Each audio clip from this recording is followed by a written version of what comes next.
খোলা আকাশের নিচে চলছে শিক্ষা কার্যক্রম। পটুয়াখালীর রাঙ্গাবালির ৪৪ নম্বর চরগঙ্গা সরকারি প্রাথমিক বিদ্যালয়ের পুরাতন ভবনটি পরিত্যক্ত ঘোষণা করা হয়েছে, কারণ ভবনটি ঝুঁকিপূর্ণ। কিন্তু নতুন ভবন নির্মাণের কাজ দীর্ঘদিন ধরে চললেও কবে তা শেষ হবে কেউ জানে না। এলএমই সার্টিফাইড বিশ্বসেরা কপারে তৈরি ওয়ালটন কেবলস, যা আপনার স্থাপনাকে রাখবে সব সময় নিরাপদ। তবে বিদ্যালয় কর্তৃপক্ষ জানিয়েছেন ২০০২ সালে নির্মিত একমাত্র ভবনটি ২ বছর আগে থেকে ঝুঁকিপূর্ণ।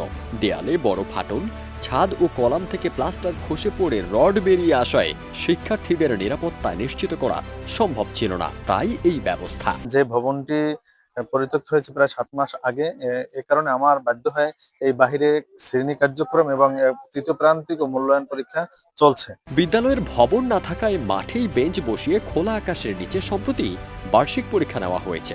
সাধারণ ক্লাসও হচ্ছে একইভাবে।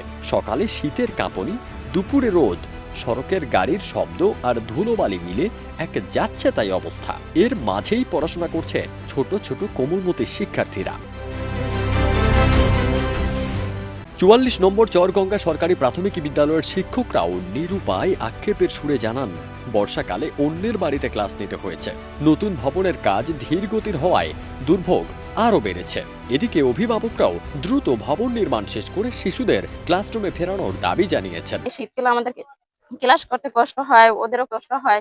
শীতের সকালে যে তীব্র সকালের যে শীতের অনুভবটা, তারপর যে দুপুর ঘুরিয়ে যে রোদের যে তীব্রতা আসে, এখানে ওদের ক্লাস করতে খুবই কষ্ট হচ্ছে।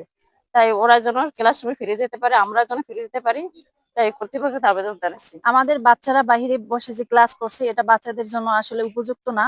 কারণ আমাদের রোদ বৃষ্টি কিংবা শীতের সময় বাচ্চারা এখানে বসে ক্লাস করে, যাতে ওরা দেখা যায় ম্যাক্সিমাম টাইমে ঠান্ডা কাশি সর্দি লেগেই থাকে। তাই কর্তৃপক্ষের দৃষ্টি আকর্ষণ করছি যাতে দ্রুত সময়ের ভিতরে আমাদের এই নির্মাণাধীন ভবনটির কাজ শেষ হয়। এজন্য কর্তৃপক্ষের দৃষ্টি আকর্ষণ করছি। নতুন ভবনের কাজ দ্রুত শেষ করতে সংশ্লিষ্ট দপ্তরকে তাগিদ দিয়েছেন উপজেলা প্রাথমিক শিক্ষা কর্মকর্তা। এলজিইডি জানিয়েছে ভবনটির কাজ শেষ পর্যায়ে রয়েছে। ঠিকাদার নির্ধারিত সময়ে এই ভবনটি নির্মাণ কাজ সমাপ্ত করতে পারেনি। পাশে যে পুরাতন ভবনটিতে শ্রেণী কার্যক্রম পরিচালনা হতো, সেটি অত্যাধিক ঝুঁকিপূর্ণ হওয়ায় ৭ মাস পূর্বে পরিত্যক্ত ঘোষণা করা হয়েছে এবং প্রধান শিক্ষককে বিকল্প উপায়ে শ্রেণী কার্যক্রম বাস্তবায়নের জন্য নির্দেশনা দেওয়া হয়েছে। ২০২০-২১ অর্থ বছরে প্রায় ৭১ লাখ টাকা ব্যয় ৩ কক্ষ বিশিষ্ট একতলা ভবন নির্মাণের কাজ শুরু হলেও শেষ হয়নি ৪ বছরেও। পারদিন সানি, দেশ রূপান্তর।